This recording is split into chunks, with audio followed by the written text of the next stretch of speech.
ఒకటి వక్ఫ్ బిల్లు ఈ సెషన్లోనే సరిగ్గా అయితే కనుక సరైన చర్చ నాలాంటి ప్రజాస్వామ్యాన్ని కోరేటటువంటి వాళ్ళు ఎక్స్పెక్ట్ చేసేది ఏంటంటే అక్కడ ఖచ్చితంగా సరైన చర్చ జరగాలి.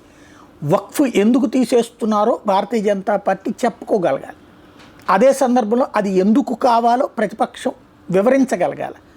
అదే సందర్భంలో దాంట్లో జరుగుతున్న లోపాలని భారతీయ జనతా పార్టీ వాళ్ళు ఫోకస్ చేయగలగాలి. దానికి పరిష్కారం ఏంటో విపక్షాలు చెప్పగలగాలి. అలాగ ప్రజాస్వామ్యతమైన చర్చ జరిగినప్పుడు ఇరు వర్గాలకి సంతృప్తి ఉంటుంది. సరే, అందరినీ ఆమోదయోగ్యమైనటువంటి పరిష్కారం ఎప్పుడు ఉండదు. ప్రజాస్వామ్యంలో మెజారిటీ ప్రజల అభిప్రాయం ఉంటుంది, అది ఎట్లాగో అధికార పక్షానికి ఉంటుంది. కానీ కన్విన్స్ అన్నటువంటిది తటస్థులను కన్విన్స్ చేయడం అనేది ముఖ్యమైనట్టు.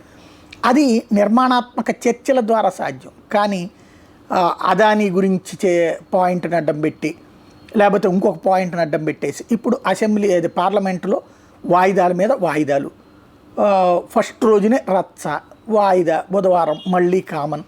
ఫైనల్గా ఏం జరుగుతుంది అంటే ఏమీ లేదు, బుల్డోజ్ అంటారు. అంటే అధికార పక్షం ఆమోదింపజేసేసుకుంటుంది, ప్రతిపక్షం చంకలు గుద్దుకుంటుంది, మేము బాగా రచ్చ చేశాం అన్నటువంటి.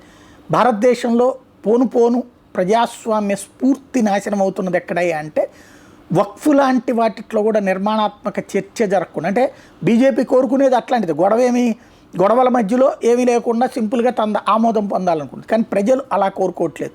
ప్రతిపక్షాలు అది సరైనటువంటి దిశగా ప్రతిపక్ష పాత్ర పోషించలేకపోతున్నాయి.